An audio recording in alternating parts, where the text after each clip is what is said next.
incredible flavours, even better stories. One pour, 10 minutes, Aussie bourbon lovers sharing bourbon with Australia. Hey, got a pop. That was a good one. That was a good one. Good pop. With a for squeak. a special guest today. Yeah, we've got Drinking some Blantons with who, Dave? we got Denver back from Denver and Liley, the magnificent bourbon glasses. And when he was last with us, we tried the side by side with the whiskey glasses. But thanks for coming back, mate. Yeah, no worries. Being with us again. Wearing the same shirt.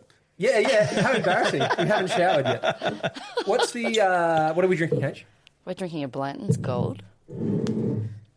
And it was dumped on. We think about 2020 because it's been smudged. Well, I know. Well, it's the 5th of something. It's got the date on the bottle, and it says the 5th, and then there's a big smudge. But it looks like I'm going to guess a 20 is the last one, but quite a few years ago. So good. Hey, cheers. Thanks for coming back and hanging out with us. Cheers.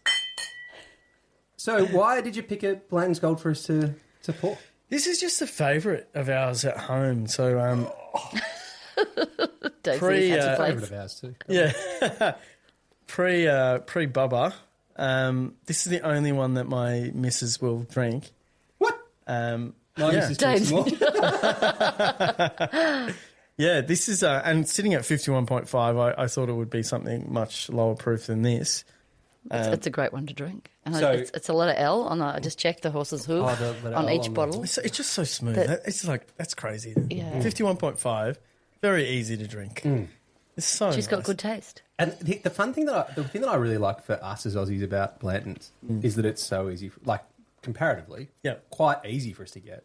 Yeah. But there's a lot of American bourbon lovers who just can't get their hands on it. Well, I think And we'll queue was up it for a long gold time. that wasn't available in the States for the longest period, and it was available in Japan and Australia, Yeah. but they just never did it there. Well, I last think it was year- only like a couple of years ago or something that they started doing gold. Yeah, Because last year at the people are Kentucky paralleling Bourbon back. Festival, there was a huge queue, and I was like, "Oh, is it Blanton's one?" And Dave's like, "Yeah, that's for the green one that they made for Australia that we can just get in the bottle of." That's We're like, skip that queue. Yeah, Get a trolley full of them at dance. Yeah. But you Yeah. always know you're going to get something delicious when you get a Blanton's.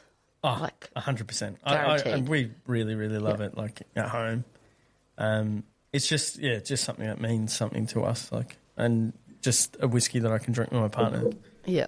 as opposed to like everything else. Like all of the whiskeys she's not interested in, except for that. Well, she's got good taste, and it is about who you drink it with. So, Yeah. What I reckon is interesting about this is that I love a single barrel as much as the next person, but there's a great consistency to the Blanton single barrels. Like, you know when you get a Blanton, it's going to be pretty good, and that flavour profile is pretty much bang on. Yeah, I've got a funny feeling like they must cherry pick, surely. Surely. And they've got a big but stock they to pick from, right? do taste different, but they're always really. Yeah, Really but they good. have to, like, if they're making it out of a tree, Yeah. the barrels, some Yeah. trees are shit. Yeah, yeah.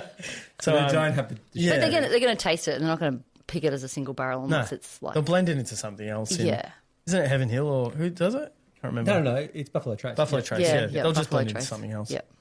Yeah. But yeah, all the best ones go into that. And maybe the other ones just go into like the green or Yeah. the regular brown one. So Can we nerd out a little bit about, so single barrel is, it means these bottles, there's only going to be a couple hundred of them maximum, and they've dumped everything out of that. This has been proofed down, but what goes into your glass is from only one barrel. Yeah. And so that's what single barrel means. But then there's things like foolproof or batch proof or, there's all these different kind of terms. Yeah. When it comes to your glasses, is there like does it help if it's a higher proof or if it's a particular single barrel better? Is there something off the shelf that's at 80 or 90 proof? Well, we Is that- designed, this one's got a bigger opening than the whiskey glass.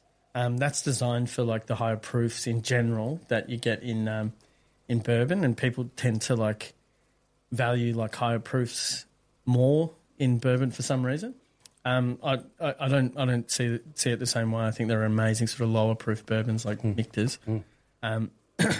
But yeah, we designed it for proof. So for generally higher proof, you've got a bigger opening and it kind of blows off those volatiles. And you're not meant to be having like an alcoholic experience when you're drinking these sort of bourbons.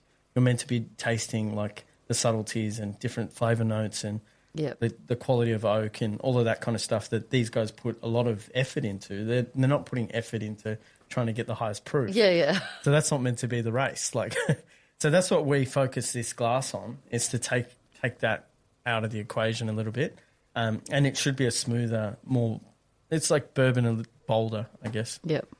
It definitely takes off that like alcohol smack you get in the face. When And you it's first sort of nose a bourbon, then you kind of got to go back again and enjoy it. Whereas this, it's just like delicious straight up. And it's got the what we called, I can't remember what you call it now, but we, like during design, we called it a chode.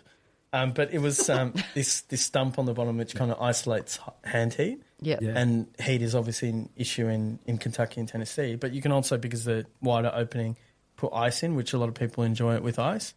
So this glass was designed for use in Kentucky and Tennessee. Yep. This is a great segue to my favourite thing, right? This is this thing that we love Dave's about bourbon ice so much. spheres. Yeah. I like ice spheres, but I don't usually put them in a No. Chinese gold. But the thing of you should drink bourbon how you like it is that this is a cultural thing, and you would have seen this when you're in Kentucky. This is this thing of like, there's this lovely warmth to this idea of like, if you want to have Blanton's Gold or something equally special with a Coke, and that's how you're going to have the best night. Yeah. Everyone's okay with that. No one's upset about that. Yeah. Whereas there's other worlds, and you would have seen in some of the other worlds, where maybe that's maybe not the best idea. Yeah. You wouldn't put a really good bottle of scotch with a Coke and everyone goes, that's fine. Yeah, generally in scotch, yeah, definitely. But, you know, there are people like Dave Wasabi, I can't remember his last name now. He does Smoky Cokey, which is like Lafroig from memory and Coke. And it's actually a really nice drink. Yeah. So fuck everybody else. Like, Drink it exactly how you like it. But I like it. Yeah. I probably shouldn't have swore, but You're allowed to swear.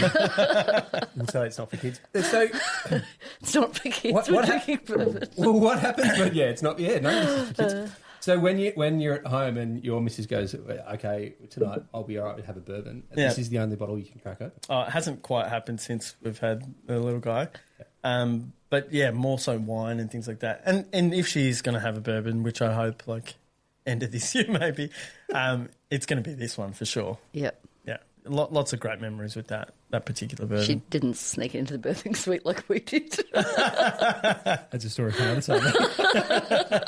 What was it? Blanton's Gold? No. It wasn't Blanton's, it was a different one, but it was our celebratory bottle once it was all over. You don't have the ice chips for, obviously women medical reasons. Ice chips, but we were using them to mix with our drinks. Like Martin Coke, it was a great celebration. Great celebration. New life. Bourbon should be for celebrate. Exactly. Drink it how you like it. Drink it how you like it. This is one of my favourite things. Of the time you spent in Kentucky and like the time because it's pretty special that you get to spend so much time with pretty cool distillers doing pretty cool stuff, research and hearing stuff. Was there anything that surprised you about what the guys were saying about how they want to enjoy their own bourbon that they're making? Is there anything that kind of like as you were going through that process you go, oh, what? I didn't expect you to say that. That's a good question. It's a real question. Yeah, I know. From birth suites to bourbon in Kentucky.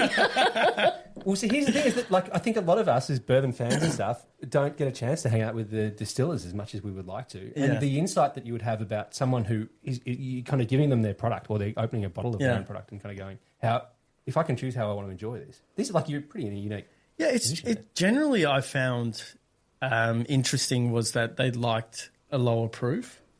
So just adding like a bunch of water or, adding, not so much ice, but just proofing it down to really kind of delve into it. It's not about sort of like the proof. I found that interesting in general across the board. So yeah, that was kind of cool. It's funny this thing. Does that bring out more of the flavours, like proofing it down, or? That's subjective, but yes, it changes in general. Changes the flavours. Yeah, there was some blenders in Scotland that would do 50-50. Yep. So 50% water and 50% the whiskey, just to really get into it, to really understand it. Wow. So yeah, it's against, I guess, general marketing and all that kind of stuff. But it is worth the experiment. I think you guys should probably do that, or maybe at some stage we do an episode on the experiments that they do behind the scenes. Yeah. And we'll just do it on the table here. Yeah. And then experience the same bourbon in various ways. Because when I started drinking, there's no way I would drink it neat. Yep. I was very much whiskey and Coke to start with. And then when we started getting more into the bourbons, I would always have ice. But yeah, I reckon maybe the last 6 months after our episode with Dan and Andrea, they were like, it tastes best when you don't mix it with all this stuff. And I was just like, It does. And I haven't gone back. So it's just, It's really subjective. Yeah. Because, like, I can really enjoy a bourbon with ice on a hot day, sitting outside. Like, there's a particular house that we stay in East Nashville. And we just sit out on the porch in the evening, and with ice, it's just magic. Yeah. And I think, like, that's probably how the forefathers and mothers of bourbon probably wanted you to just really enjoy it and enjoy like the people that you're with and having those conversations. And all the different seasons too. Like I think summertime with ice or a cocktail or, you know, it's delicious. But then in winter, you like have it neat in front of the fire. Yeah, and it's warming then. Yeah. Like it's beautiful. Like there's so many different aspects and perspectives and facets of bourbon. Cue, let's see the facets. Oh, this beautiful. Well, Denver, thanks so much for coming on again. If you do want to get your hands on one of these beautiful bourbon glasses from Denver and Liley, you can just head to denverandliley.com, right? That's it. Get your hands on some. It'll make every bourbon taste better. Wow, that was a good one. Yeah, it's got a real clank to it. That was good. Ripper. Thanks for listening. Make sure you're connected with us on TikTok, Instagram and YouTube, and stay connected with us by clicking subscribe on your favourite podcast app.